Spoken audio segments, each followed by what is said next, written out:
Are we good to go, Nicole? We are. Hello and welcome to everyone who is joining us this afternoon. We're so happy to have you here, and I am really looking forward to today's topic about understanding and easing your anxiety. Anxiety is part of the human condition. We have all felt it at some point. Some of us seem a little more hardwired for it. I might be one of those people. And for some people, it's a new experience maybe to feel it with the same intensity that might be happening during the pandemic. So very timely topic. My name is Nicole Imgrand, and I'm the owner and director of River's Edge Counseling Center here in St. Albert. We have an amazing team of over 20 psychologists and counselors, and we continue to support our existing and new clients through this really challenging time through video counseling and also telephone counseling. Our presenter today is Christine Britton. Christine is a Canadian certified counselor, and she has been part of the River's Edge team for almost 2 years. She sees teens and adults and couples for therapy. And Christine came to the world of psychology from a really interesting and unique place. She was a math and science teacher in junior high, if I remember that correctly, as well as a yoga instructor before she became a counselor. And this blend of science and body work in her background really influences the way that she works with clients. She's passionate about helping clients understand the connection between their minds and bodies and the power that we have to regulate ourselves in the midst of challenging times. Christine works with clients on mindfully navigating life's up and downs through acceptance and self-compassion. Christine is also a mom of 3 kids. So these days she's a homeschooler as well. I guess you have an advantage being an educator as well, and some of us moms. And Christine is, I will just say, one of the most optimistic, caring, and fun people that I know. And so I'm happy to have her part of our team and very happy to have her presenting today. So with that, I will turn it over to you, Christine. Okay, thank you. I'm just going to start sharing my presentation with you all here. So you should all see both me and the presentation up on your screen.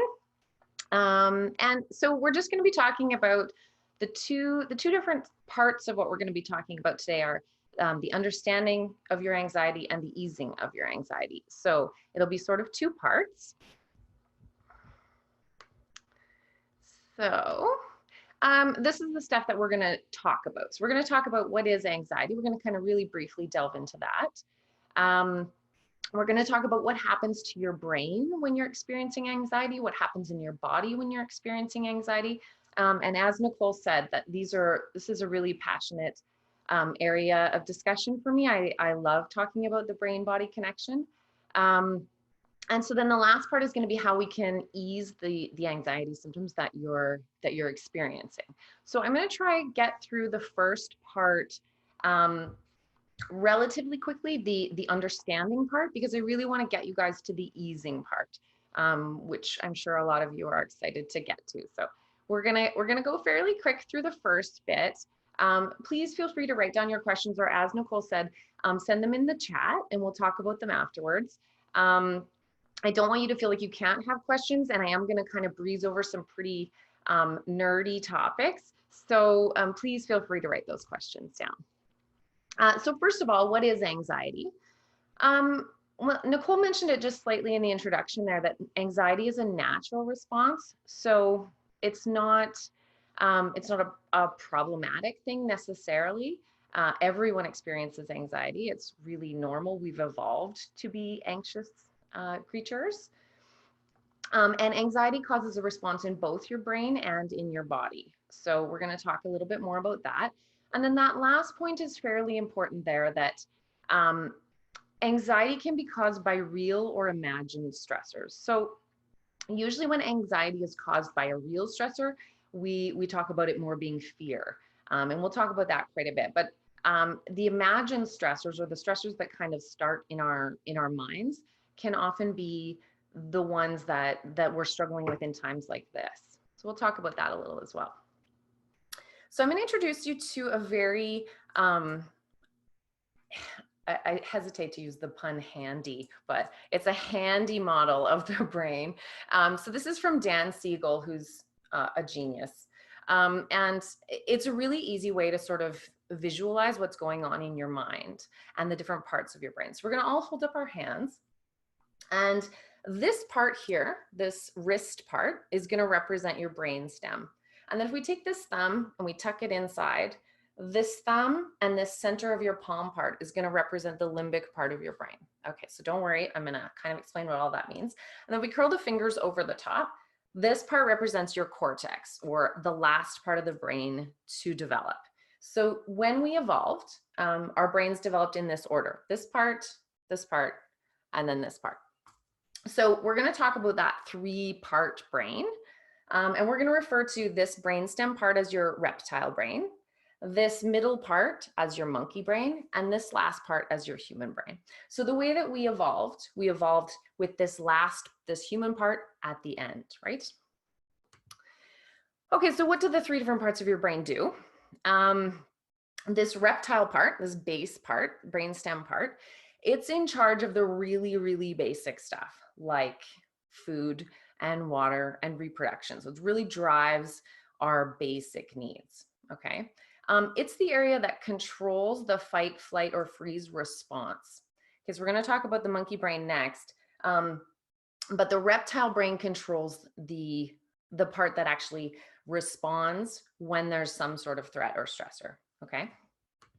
The monkey brain, this part is the part that sort of, like monkeys, starts to form associations with those stressors. So it sort of helps us decide what's good and what's bad. So let's imagine you're walking down a trail in the woods and just having a lovely day. And suddenly you hear a rustling in the trees. And so you turn your head and you look, and there's a bear. So right away, this middle part of the brain, this monkey part of the brain, determines if that's a great thing. We want to go give the bear a hug, have a little snuggle, or if we think, oh my goodness, this is a problem, I need to do something. So it decides if things are good or bad, okay? And it creates an emotional connection to that, like fear. So then that part of the brain also is in charge of releasing hormones, okay? So it sends out a bunch of signals and chemicals. And this little middle part here also holds 2 very important little brain parts called the amygdala and the hippocampus. So the amygdala, which is kind of represented over here, in the middle of your brain. It's a tiny little thing, but it does a lot of really big jobs. One of the really big important jobs that it does is it acts as like a smoke detector in your brain. So it does the same thing your smoke detector in your house does, which is to just let you know that there's a problem, okay? So the smoke detector in your house doesn't know if you just burned toast or if your basement's on fire, right? It just senses the smoke and lets you know. So the amygdala does the same thing. So it sort of says, I hear rustling, and it kind of gets on alert. And then when you see the bear, it says, we got a problem, right? And then the hippocampus, what it does is it stores memory. So it takes a bunch of stuff that you've learned and that you've done, and then it stores it as memory. So sometimes when we experience something pretty traumatic, the hippocampus says, no, I don't want to remember all that stuff. And so we only remember difficult things in kind of little snippets, okay? So we kind of think of the hippocampus as like the filing cabinet of your brain. So now this part, remember I said was responsible, the brainstem was responsible for the fight, flight, or freeze response. This part in here is the part that tells that brainstem, okay, it's time to like get out of the woods or fight a bear, right? Okay, so what does the human part of your brain do? Well, luckily we evolved beyond that part, and we can now do higher level thinking stuff. So we can reason, we can plan, we can come up with ideas. And this top part of your brain, and particularly this front part of your brain, really allows us to think about thinking. So if you imagine a lion, let's say on an African plain, they're thinking about stuff. They're thinking about food and water and maybe their best buddy lion or whatever. And they can even form some emotional connections, right? But they're not thinking, you know, when I was back at Pride Rock earlier today, I wonder what so and so was thinking, or why am I thinking about this all the time, right? They're not having those like higher level thinking patterns that we as humans have. And so that also allows us to have anxiety about our anxiety. So a lot of you might experience, and a lot of my clients tell me they experience this too, where they've had some sort of anxious moment, and they've felt the anxiety experience in their body, which we're going to talk about in a minute, and they didn't like it. They also had anxiety going on, things going on in their head, and they didn't like that. They didn't like the overthinking and, sort of trying to sort things out, trying to come up with figuring out every scenario, right? They didn't love that experience. And so now a lot of their anxiety is actually about anxiety. They're like, I don't even know what I'm anxious about. I just never want to feel like that again. So this is like a really human response, right? This is a really human thing to do, is to take this thinking part of our brain and kind of think about our thinking, right? That thinking part is also in charge of planning movements and planning actions, okay? So if you're in the woods and you hear that rustle and you look over and you see the bear, you're probably not thinking, now what's the best way to get out of here? I mean, I came in that way, but that's quite far. And or you're not doing all this like really kind of advanced thinking. You're just like in go mode, right? Or in fight mode. So we're going to talk a lot about that and how we can kind of override that response, okay? Sometimes this thinking part of our brain, this overtop part, this cortex part, sometimes it's problematic when we overthink, right? We sometimes get into loops, and anxiety, one of the big sort of signs of anxiety is that we're getting into these thinking loops, right? Where we sort of run through things over and over again. Okay, so what happens to your brain during an anxious moment? Well, most of that complex thinking, that human thinking kind of stuff stops, and we just respond, especially if it's a real threat, not an imagined threat, okay? If it's an imagined threat, often the thinking part of your brain is really, really active, but it's not sort of not necessarily the logical part of the brain. Chemicals get released, and those chemicals are very powerful and very quick, right? That happens really quickly. When you hear the rustle and you see the bear, or you have a bunch of thoughts that lead to an anxious response, those things can be really quick. The heart can start pounding really quickly. The lungs can start taking really shallow breaths, right? You can start sweating, right? And those things are like, you'll notice that that stuff happens fast. And I'm sure a lot of you have had that experience. Your monkey brain tells your reptile brain, right? Middle part of the brain tells the action part of the brain that it's time to go, or it's time to fight, or it's time to freeze because you don't know what else to do. And often there's reaction without thinking, okay? And often there's thinking without thinking about thinking. What happens in your body when you're anxious? Well, like I just talked about, there's a super quick movement from calm body to alert body. So from this calm state where you can make decisions and respond to this hyper alert, what's going to happen, what should I do state. And in situations where there's a real danger, that's amazing, right? We don't want to, when we're crossing the street and a car comes screaming around the corner, we don't want to not have our body be able to go into alert mode really quickly. It's like an amazing evolutionary thing. But the problem is when that happens, when there's no car speeding around the corner and there's no real and immediate threat, right? Then your body becomes this alert state. And for some people, it stays in that alert state for far too long rather than shifting back to the calm body state, okay? Your body gets ready to run or it gets ready to fight. And what it needs to do that is a bunch of blood needs to go to your big muscles, your important organs like your heart and your lungs, so you can breathe quickly. You can, your heart can pump blood to your big muscles like your legs and your arms, so you can run or you can fight. So all of that happens really, really quickly, right? And then the other thing that happens is that non-essential functions slow down. So you produce less saliva. You might notice when you're feeling anxious, you have a really dry mouth. You might have some digestive problems because usually the digestive system kind of shuts down. Because when you're, running out of the woods from the bear, you don't need to like take a bathroom break, right? So, and you don't need to like eat some stuff. So your saliva stops being produced and things like that. So lots of really natural, normal body responses. Okay, so you might be thinking, who cares? Why do I need to know what happens in my brain and what happens in my body? And why does it matter? Why is it good to know these things? Well, it's important to know that anxiety isn't inherently bad and that it's a really natural evolutionary response that we want to keep.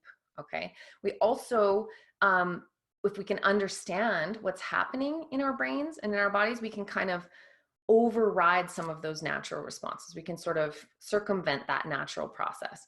So we can engage in things that counter the natural process of anxiety. So that's what we're going to talk about now.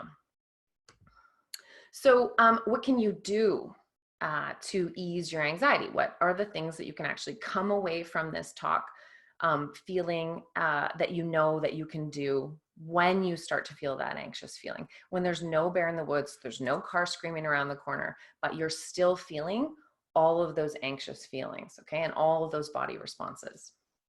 So we're going to talk about a three-part strategy here. So the first part is accepting your anxiety. And I know a bunch of you are like just about ready to flip the table here, but follow me. We're going to accept your anxiety rather than trying to resist it. We're going to try to engage your prefrontal cortex. We're going to do some really human brain stuff to try to relax that amygdala, that smoke detector. We're going to try to tell it that it's okay. And then we're also going to relax our bodies so that that amygdala knows there's nothing to worry about. You can it's like the waving the towel in front of the smoke detector, right? We're going to like send some fresh air in there and let it know you're going to be okay. So the three parts are acceptance of the anxiety, brain related stuff you can do, and body related stuff you can do. Okay, so acceptance. This is kind of the hardest pill to swallow for all of my clients I work with who have anxiety, and me myself when I experience anxiety.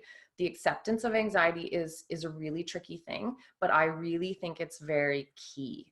So I work with a lot of my clients, and I'm going to really encourage all of you to take a little bit of a different look at your anxiety. Recognize it's trying to save you, it's trying to help you, and accepting that it's there is a really good and important first step in helping ease it. So I don't know if any of you have ever seen these little finger trap things. It's like a little woven tube, and you put your fingers in both sides, and then you try to pull your fingers out, and like you pull and pull and they can't come out. And if you've ever done one of these, you realize after not too long, because of handy prefrontal cortex, that you can slowly kind of bring your fingers together, and then slowly you can pull them out. If you try to pull hard, it kind of grips you and you can't get it out, right? So anxiety is very much like that. If you push against it, if you try to stop it, it doesn't work real great, right? It grips you and it will kind of hold you in that state, right? So I often tell my clients, I use a lot of analogies, so bear with me, that this is kind of like, standing waist deep in the ocean, and the waves keep coming and they keep kind of knocking you back, and some of them even are strong enough to knock you over. And it's like trying to stand there and say, okay, I'm going to try to stop the waves, right? So I'm going to try really hard. You're going to get really tired, and best of luck to you, right? So what we really want to do is we want to accept that the anxiety waves are going to come, right? They're going to come. They're naturally going to come. We're evolved to have this happen. We don't want them to come all the time. But one of the best things we can do is we can kind of build a raft, right? We can come up with a bunch of strategies, a bunch of coping ideas, so that when the waves of anxiety come, we can notice them coming, we can kind of rise up with them, and then we can just kind of notice that they pass, right? Without trying to stop them from coming, we can accept them the way that they are. So resisting anxiety just generally makes it stronger. And a good example of that is if you imagine that you had a very, very specific source of your anxiety. Let's say you were afraid of snakes. So let's say your strategy was you were going to decide, I'm going to avoid snakes because I'm afraid of them, because they make me nervous and anxious, and I feel all these body responses and I have all these thoughts. I'm just going to never see a snake again. This is a good strategy. And so let's say you decide, you're not going to look at books with snakes, you're not going to see movies with snakes, and anything, long and, and thin in your life is going to be gone forever. And you manage to do that for 5 years. You avoid it and resist it for 5 years. What do you think your response is going to be the very first time you encounter a picture or video or actual snake? My bet is not going to be that all that resisting will have made your anxiety go away. Often what happens is, in the absence of the source of our anxiety just kind of grows and festers, right? So accepting that the anxiety is there is often the first really, really important step. Okay, so after you've kind of practiced sitting in your anxiety, the next time you feel an anxiety episode kind of coming up, or you start to feel some of those sensations rise up, you're going to try to just sit into it. You're going to try to just rest into it, and you're just going to try to let it wash over you like that wave. You're just going to see what happens. You're going to be curious. You're going to notice, and you're going to not try to push it away. And trust me, this takes practice. So we're retraining your brain on how to react, right? After you get through that, after you kind of have worked on that acceptance piece a little bit, the next thing that you can do, and you can do this kind of in conjunction with the acceptance part, right? This is some really immediate relief. We can use the human brain to kind of get all the parts of your brain working together. So we want to kind of integrate all these parts of the brain. So one of the things that you can do is you can do something logical, because that's this part, right? That's this human part. You're going to try to do something logical, like a word find, a crossword, like a little simple math problem, anything that kind of gets you thinking, because that sends a message to your brain that, you must not be running away from a bear, because the very last thing you would do if you were running away from a bear is get out an interesting little math problem and try work on it, right? So it sends a signal to your brain that if we're engaging this part, this outside part, then we must be okay, right? So something logical, even if it's just a very simple little word find or crossword or something, a little Sudoku, right? And then something linguistic is also a really good way to reduce that anxiety in the moment. The linguistic part of your brain is kind of on the opposite side as the emotional side of your brain. So talking things out loud, even just saying like, I'm feeling really anxious right now. I notice that my heart is racing. I notice that my breath is really shallow. Even just doing that engages other parts of your brain that helps to tone down that amygdala response, that smoke detector response. Writing things down is really good, and it's especially good because it uses your hands, and we'll talk about that a little bit more when we talk about your body. So another thing that you can do with your brain is you can do some grounding exercises. So we're going to try one together. So this exercise is called 3-3-3. Some of you may have also heard of a 5-4-3-2-1 grounding exercise. Frankly, I find I get confused about the 5-4-3-2-1. I forget what's, which, so I just do 3-3-3. And especially when you're feeling anxious, this part of your brain is struggling to work. So I always do the 3-3-3. So what we're going to do, you're just going to make sure you're sitting comfortable. We're going to try it right now. You're going to take 2 nice, big, deep breaths. Deep and slow.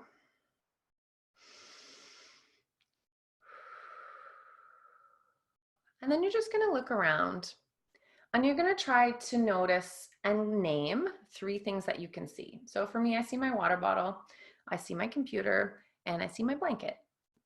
And then I'm going to try to tune into the present moment and notice what I hear. So I can hear my clock ticking. I can hear myself breathing. And I can hear a fan. And then I'm going to notice 3 things that I can feel. So I can feel my legs against my chair. I can feel the weight of my sweater against my arms. And I can feel my chest lifting as I take a deep breath in. So the reason why this activity and other grounding exercises, you can do a quick Google search of grounding exercises. You'll probably find a lot of really wonderful ones. Grounding exercises are really good because they bring us into the present moment. One of the things that happens with anxiety is that it's often very, very future based. So our minds are racing into what could happen, what might happen, what will happen. And bringing ourselves into the current present moment really, again, tells our brain there's nothing around us that's scary. You know, there's nothing that we see or hear or feel that would cause us to have this sort of anxious response. It really grounds you in the present moment, which is important. Okay, so body stuff. So we've started to accept that we have anxiety and that we can just let it run through us and that it's natural and normal. We've started to use our brain to give us some ease from some of those symptoms. And then the other thing we can do is we can bring our body into it. So we want to try send the message to your body that there's nothing around to be scared of. So your body wants to move quickly. One of the things you can do is move it slowly, really slowly, okay? The slower the better. So if you feel like you can't just sit still, which many of you will experience, I recommend trying to sit still as part of the acceptance stage, to just sit. And even when you feel like you can't sit, just try it and just have a bit of curiosity and kind of notice how that feels. But if you feel like you'd like to move, slow movements can send a message to your brain that it's okay, everything's okay, and that slow movement is all right, and that blood can go to other parts of your body. Okay, so qigong, yoga, slow stretching, any of those kinds of things are really, really wonderful for this. And then I mentioned before that doing things that engage your fingers is good. Part of the reason for this is because one of the responses that happens in your body when your body goes from a calm state to an alert state is that a bunch of blood, like we talked about, goes to those big muscles and it leaves things like your fingers and toes, because your fingers and toes aren't overly helpful when you're trying to fight off a bear, right? They're not overly helpful in trying to run away. So we want to send the message to your brain that actually we don't need all the blood to be in our thigh muscles and in our arms. We need some of that to go elsewhere because it's okay and we don't have to fight and we don't have to run. So we're going to try to sort of override that body response by doing something with our fingers and our toes. So examples. Coloring. This is why adult coloring books have become such a big thing, because it engages your mind, right, to decide which colors you're going to use and how you're going to do it. But also it engages your fingers, which is really helpful in calming the body response. If you play guitar or another instrument, that can be really, really helpful. Again, reading music engages that thinking part of your brain, and then using your fingers engages those small digits, right, which is the brain and the body working together, which is great. But anything you can think to do with your hands, like fidget toys are a great one. There's so many wonderful ones out there you can find and just, keep in your purse, or even if you're driving or something, right? It can be like just something in your car, like rolling a coin through your fingers or whatever. It's just getting the fingers moving, right? And then actively relaxing your muscles. So tensing and then relaxing your muscles. You can start from your toes and move all the way up and then kind of go back down. So clenching up the toes and then releasing them, clenching up the feet and then releasing them. Just telling your body, I'm going to clench up my legs and now I'm going to relax them. And just the thinking part that goes along with that, and then the body part that's engaged in that, all will take down the anxiety. Okay. Breathing exercises. There's so many beautiful breathing exercises you can do. Even just slowing down, taking breaths where you count how many seconds you breathe in, and then you count how many seconds you breathe out. That kind of stuff can be incredibly helpful. We're going to do a breathing exercise together. So this one's called Anuloma Viloma, which just means alternate nostril breathing. And I'm going to warn you, this is not the kind of thing that you maybe want to do at a crowded dinner party or something. Not that you're engaging in those kinds of things right now. I often tell my clients, if you want to use this one, it's incredibly effective. But you know, maybe like go to the bathroom or find 3 minutes that you can spend by yourself because it looks a little weird, but super helpful. And you'll maybe recognize some of the reasons why it's so helpful. So we're going to breathe in and out through alternating nostrils. So you're going to hold your hand up in front of your face like this, and then you're going to tuck in these two fingers. So we're going to use our ring finger and our thumb to alternately plug our nostrils. Okay. So I'm going to start by plugging my right nostril and breathing in through my left. And then I'm going to pinch and hold. And then I'm going to exhale. In through my right. Pinch and hold. Exhale. In through my left. Pinch and hold. Exhale. In. Hold. Exhale. In. Hold. Exhale. Good. Okay, so why does this work? Why would we do this crazy breathing exercise? A few different reasons. It engages your fine digits, right, which is fantastic. It definitely engages your prefrontal cortex. You have to think in order to remember which nostril was first and which one you're breathing out of, which one you're breathing into. And then also it engages both sides of your brain. When you breathe in through the right, your left side brain is engaged. And then when you breathe out through the left, your right side brain is engaged. So it's moving things from one side of the brain to the other, which is extremely regulating. Okay, so let's recap everything. Okay, so your brain has evolved to be anxious. You're supposed to be anxious. Anxious is what got you here. If our ancestors hadn't been anxious about what was going to eat them, they would have been eaten. So we should be happy, a little bit happy about this anxiety part of us. We want to calm down that response that is happening when there isn't anything to be afraid of. And we want to remind our brain that we don't have to feel anxious all the time and that we can ease those symptoms as we go through our daily life. But the anxiety itself is not a bad thing. We learned that you have 3 parts of your brain and that your brain and your body work together to figure out how they should respond to a real or an imagined threat. And then we talked about 3 things that you could do to ease your anxiety. So the first one being accepting your anxiety and starting to work on and train your brain to notice it when it comes and then to just let it pass rather than trying to push it out or stop it actively. And then working with your brain and your body to kind of try to ease some of that anxiety as it happens through either the thinking exercises that we talked about or the body exercises that we talked about. So that's about it for the stuff that I'm gonna spew at you. And then I really welcome a lot of questions.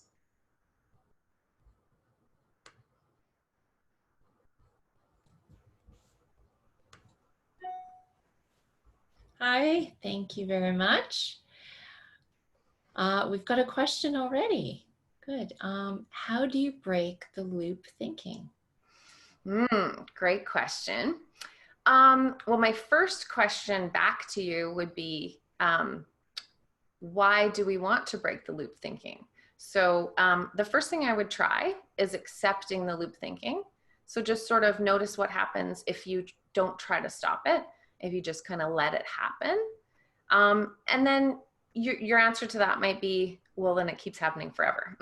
So that's a possibility. So if you're finding that you just really can't get out of a certain loop of thinking, I would try some of those cortex kind of activities, right? Distracting yourself with something that you can do with your mind is a good way to kind of get out of that loop thinking.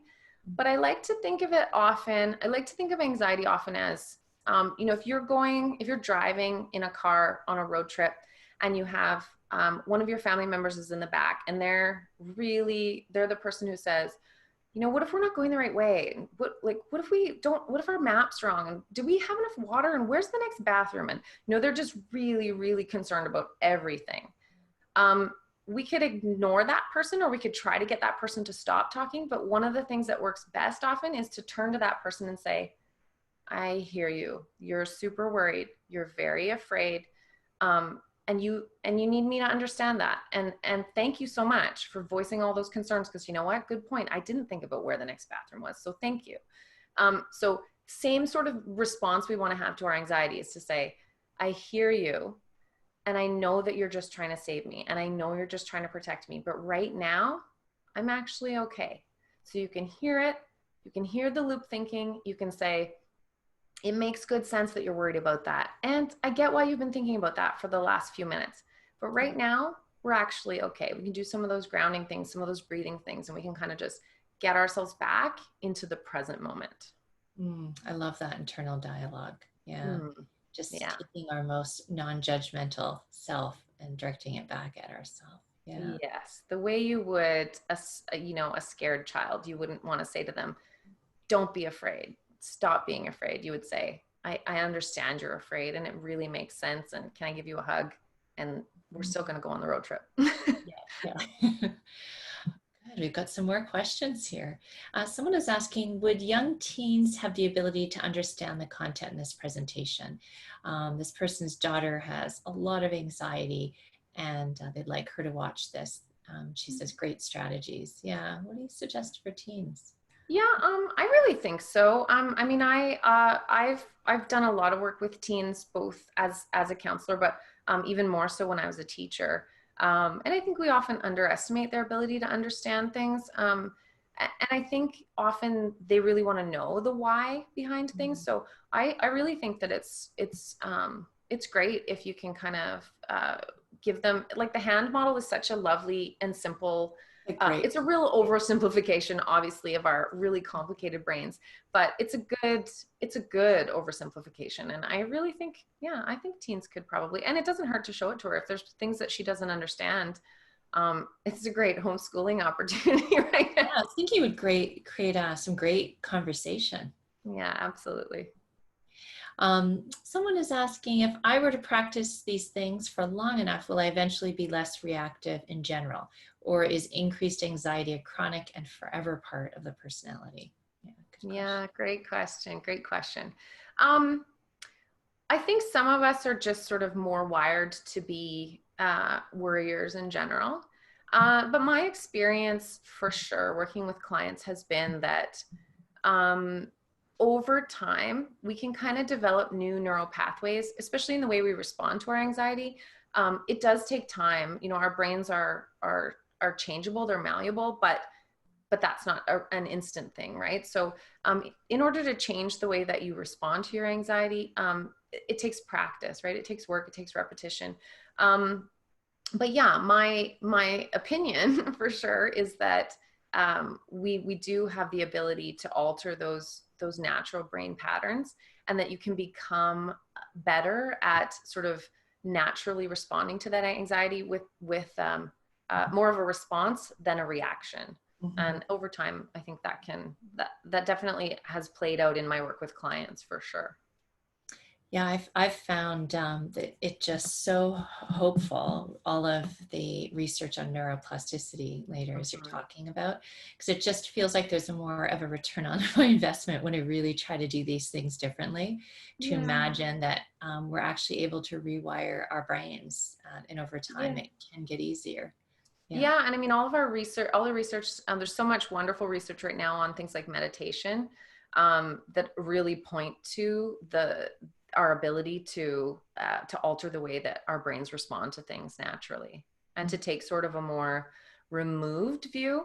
Often, what I talk to clients about is how, if we can kind of step back from our anxiety and our other emotions, it's sort of like the difference between watching a movie where someone's really afraid, and even the experience of reading a book about someone who's afraid, where the book you sort of feel like you can hear and understand what the person's experiencing, and the movie you're sort of just watching it from further back. And so there's more of a sort of response time versus a just instant reaction time. Yeah, that's a great analogy. Yeah. So someone is is saying, thank you, Christine. Very helpful, clear, straightforward, great visuals. Love the brain as a hand. That's the visual. Practical suggestions to address anxiety on the spot. She says, it seems to me that activities like knitting, crochet, and cross stitch would be good body responses as well. Yeah, absolutely. I'm glad you brought that up. Actually, those kinds of things are so great. And there's a reason why some people carry that kind of stuff around, right? And it's not always just because they're just dying to finish the latest blanket. It's Mm. like a really great way to, kind of productively pass the time, but also you're engaging those fine motor movements again. And it does require, even when you're really good at knitting, you get to the end of the row and you got to do a little bit of thinking and kind of restart again. So yeah. Here's another question. She's saying, thank you for the information. It's helpful to have the knowledge. Do you have a tip for dealing with anxiety when your body is in a threat? So a situation of illness or hospitalization, etc., when those body systems might be functioning more in survival mode on purpose. Hmm. That's a really great question. Um, Again, I kind of always my default for many of the things that we experience in our kind of human journey is to first accept what's going on. So I think, especially in a case like that, I mean, what a beautiful and well-designed thing our bodies are. They're just really so incredible. And so I think part of my initial response would be to just um, really have like a dialogue with my body where I was like, thank you so much for sort of going through this whole experience and working so hard to heal me. And then as far as easing some of the symptoms, some of these same strategies would still work in that situation.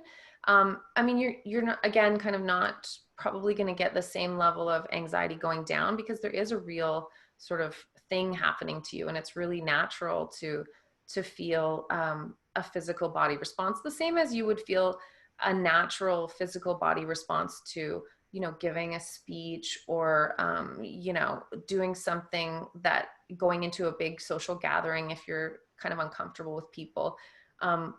We don't want those things to necessarily go away. So the first part is kind of accepting. And then the other part is, taking those deep breaths and kind of working with your body to sort of get through those moments. Yeah. The chat's lighting up with comments and questions here. How do you get to the root cause of anxiety? I seem to be at a loss as to why I'm experiencing anxiety out of nowhere. Yeah, that's a great question too. Um, I don't know that I have a really good solid answer for that one. I think investigating where your anxiety comes from is it's not an unhelpful thing. But I think maybe I mean working with a professional is a great way to start because you might find that there are some things in your past that have sort of um, things that have led you to like where anxiety has been helpful and has sort of helped get you through things. Mm. And so now it's sort of a more natural response, but you might not be really aware of how the present day is tying into those things. So, like working with a counselor or a therapist is a really great suggestion for that. But I would again always start with the just sort of um, body and mind response, where you're at, what you're thinking, and just sort of try to ease those symptoms in the beginning while kind of accepting that, okay, I don't really know where this is coming from. I'm not really sure why I'm feeling anxious. This happens to a lot of my clients where it's like, I woke up feeling anxious. Okay, so you wake up, you feel anxious. And the first step is to just sort of start to take those deep breaths, start to kind of ground your body. What do I see around me? What do I feel? Maybe I'm going to eat my breakfast and I'm going to eat it extra slow, and just sort of really trying to ease the immediate symptoms before you start to try to kind of dig into the why. Mm-hmm. Yeah, I've really come to appreciate as more a psychodynamic kind of insight-oriented therapist over time, the degree to which we can experience some relief from symptoms and less anxiety just through these approaches. But it's true that sometimes we get stuck. Yeah. Mm-hmm. And having and kind of putting alongside an understanding of why it is we originally were wired in the way that we are. Yeah, Mm-hmm. but I think it's so hopeful to know, especially in a situation like this, where the situation's informing the anxiety so much. There's just so many things that we can do immediately. Yeah. Yeah, and I think we can also kind of create a parallel anxiety where, I'm anxious for whatever reason, whatever is happening in my mind and my body, it is happening. But then I'm also anxious because I cannot figure out why I'm anxious, and Yeah. so then suddenly we've got like anxiety upon anxiety, which is never helpful. Yeah. Someone's saying that they're curious about eating and anxiety. Does eating have a similar effect to the other fine motor or logical distraction exercises, but can often become a not so positive soothing mechanism or compulsion? What are your thoughts if a person eats to self-soothe? That is such a good question. Such a great question. Yeah, I mean, the short answer to the first part is yes.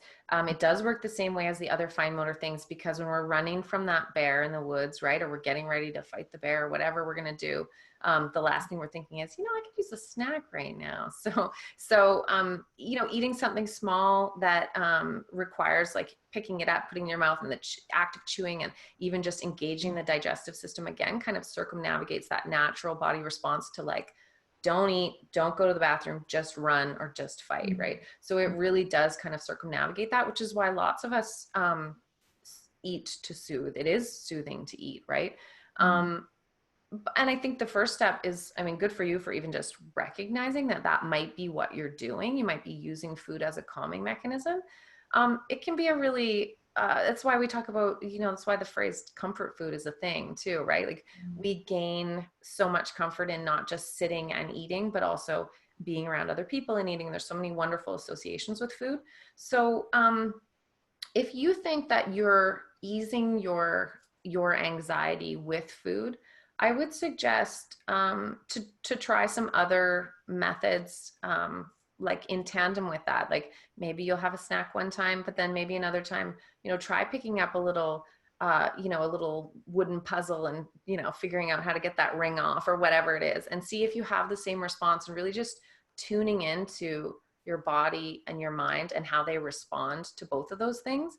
Because sometimes soothing with food can come with anxiety of its own, or it can come with, guilt or other things too. So it might not ultimately make you feel better, but, crocheting a new dishcloth or something might have a different response for your mind and body. But good for you for just recognizing that might be what you're doing. Someone is saying that they experience a lot of anxiety at work and they're customer facing, and that they struggle not to cry when they do something wrong, but they're in a situation often where they can't leave or take a break to calm their anxiety. So what are practices that you know of that might be helpful right in the moment? So I'm assuming not your nostril exercise. Yeah, stop But talking yeah, to the sometimes we don't have that ability to go and take even just a couple of minutes to ourselves. Yeah, any suggestions? Yeah, so I've done quite a bit of work also with kiddos who have lots of anxiety. And one of the things that we often do for them is we'll put like a little fidget or something on their belt loop. So something they can just like roll over in their hands to just even take, you can kind of momentarily take yourself out of that experience with the customer and out of that emotional response of like, I think I'm going to cry because I'm doing something wrong, and just sort of really ground even for like 2 seconds into that thing on your hip, right? Like rolling that fabric through your fingers and just deep breath, right? So that one big deep breath and remembering I'm here right now. Everything's okay. I just got to get through this moment, right? Um, I mean, ultimately, we do need breaks from those kinds of things. It's really hard to get through that stuff when you have a customer in front of you. I think I would prescribe a ton of self-compassion for that experience when you do get a chance to have a break, rather than kind of, there's a natural tendency to kind of beat ourselves up about that sort of thing. So there's a lot of, why am I like this? Why does this kind of stuff bother me so much? I would turn rather toward real self-soothing, sort of I'm Mm. a person who gets nervous. I have a lot of anxiety. It's hard working with customers. I did such a good job today. I'm doing my best and it's going to be really hard. And just lots and lots and lots of self soothing to get through that stuff when you do have those breaks. And then giving yourself some really, really like tangible, immediate things. You can even put like little soothing sort of quotes or like kind of self-love talk right in front of your cash register or your keyboard or wherever you're working, and just sort of really ground into those things. I always wear Mm. a bracelet as I has a little message for me as I work with clients that just reminds me where I am and what I'm doing, and just sort of helps me ease any of that thought and body stuff that's going on. Mhm. I find for myself, these situations are where the exercises I do when I'm not feeling anxious kind of pay off. So if Mm-hmm. I do even just 10 minutes of mindfulness meditation at some point earlier in the day, or some guided imagery, one that some of my clients have used is imagining yourself as a tree and spending some time imagining those roots going right into the ground, imagining a safe place. So if you practice going to that really safe, calm place inside, then it's like when you need to drink from that well, when you need to go to that place quickly, it's more accessible to you. You don't need to use a lot of mental energy or have much time, which you don't have in the moment because you're just accustomed to finding that safe place. Mm-hmm. So sometimes it's all those things we can do in the moment, but all those ways that we nourish ourselves and calm ourselves at other times too. Yeah, absolutely. And I think part of that can also be reminding yourself. One of the things I really encourage my clients to do, and that I try to do myself, is um, as part of that self compassion practice, to really remind yourself that in those moments when you're struggling, Mm. that's when you're also part of a collective of people that have been through that experience and have suffered in that way. And that's all part of the human experience, to, to feel nervous or feel anxious. Those are, so you can kind of remind yourself before you go into work, today I'm going to take some deep breaths before I go in there. I'm going to have this little moment in my car beforehand, and I'm going to remember that I'm a human being and I'm not perfect and I am going to make mistakes, and that just makes me like every other human being that's out there. I'm Mm. part of this bigger group. Yeah. So instead of beating ourselves up in the moment, it's like, oh, yeah, and here it is. And it would be some tough moments. Yeah. There's one of them. Yeah. Right. Yeah. Um, so someone is asking what to do when the anxiety has taken hold and becomes fear, as in I'm so anxious about this pandemic and virus that I'm now afraid to leave my house. Mm. Really great question.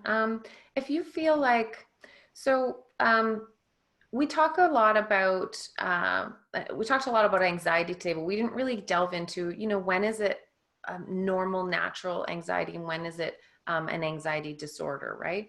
And sometimes, you need someone to kind of help you dig into that. Like, is this normal? Is this problematic? But I would say if you're feeling like it's severe, if you're feeling like it's impacting your daily life and you're sort of afraid, first of all, I would say I think you're definitely not alone there. There are a lot of people right now who are feeling, um, Mm. things that were never scary before are suddenly really scary, and that's such a new experience for us as people. So you're not alone, but also it might be helpful to talk to somebody and kind of get um, a little bit more in-depth help, rather than sort of some of the surface anxiety symptom strategies. There might be a little bit more digging deeper that might need to come with that, right? There might be some longer term work that needs to kind of start to happen there. Mm-hmm. Yeah, and still also new, right? Yeah, this is something none of us, no one in our generation has experienced before. And I think we're still kind of uh, coming to understand what the full impact is on each of us, how it's impacting our daily life, not being able to leave the house emotionally, mentally. Yeah. So I Mhm. think keeping tabs on that and paying attention to the way it's impacting your relationships, your ability to function is really important. Yeah. Yeah, and noticing when you start to feel, okay, this isn't just a little bit of anxiety. This is like, I'm really suffering here. And what would I do if, someone I loved very dearly was feeling this way? I might suggest that they ease some of their burdens, or they get some help, or you can kind of approach it with a lot of self-love. There can be a lot of recognizing that this is a completely unprecedented thing, and your mind and your body are maybe responding in ways that you're recognizing are really causing you to suffer at this point. And so it's okay to reach out and ask for help, and kind of really treat yourself the way that you would treat anyone who is suffering. Yeah, just that honoring of our own suffering, which is hard right now when everyone to some degree is suffering. It's really easy to minimize. Mm-hmm. But yeah, it's important to really honor what your experience is and what your challenges are, and get some the help that you need. Yeah. Yeah. Um, Maybe one more question. Someone is asking what to do when your source of anxiety is a close family member. And that question takes on, I guess, special implications when you may be stuck in the house together, spending more time than normal. Yeah. Yeah, that's a really great question. And lots of times, I think that's happening very much right now for a lot of parents. Their kids are a source of anxiety, and vice versa for kids. That their parents are a source of anxiety, and also couples are having to spend a lot of time together that they maybe normally would have those breaks for work and stuff. So that's a really great question. I always think it's really important to have a space that you can call your own, no matter whether you're going through a global pandemic or not. I do think it's really important for us to have a place that we can, even if it's just, a corner of a room somewhere that you can kind of call your own. I think that's a really helpful strategy. I have a lot of sort of follow-up questions to that question. I would want to kind of know, do you have the kind of relationship where you could talk to that person about, maybe they're feeding you news tidbits every night and that's increasing your anxiety, or maybe it's just like some things that they do on a regular basis. In some relationships, you'd be able to really productively kind of talk that out, and other relationships that would be a lot more challenging. So, I feel like I have lots of additional questions for that one, but um, communication is always a wonderful thing if you can. I was just talking to a client last night about how to deliver constructive criticism in a positive, negative, positive sandwich. so, so there might be a little bit of that if you can communicate with your loved one that, or the person that you live with, that you're experiencing a lot of anxiety right now, and that you need to have kind of breaks in your day where you can sort of work with yourself and do things that you need to sort of ease some of those symptoms. Mhm. But yeah, it would really depend a lot on that relationship for sure. We don't have time to answer this question, but I just want to highlight this one because inherent in the question is a really good tip, I think. She's asking, what's the best way to explain to your kids that you're suffering from anxiety, that you need to take a minute to do some of the things to bring yourself back down from the fight or flight situations? I just want to highlight because I think whatever words you use to find to explain, the fact that you're talking to your kids about that and modeling, I think is just incredible.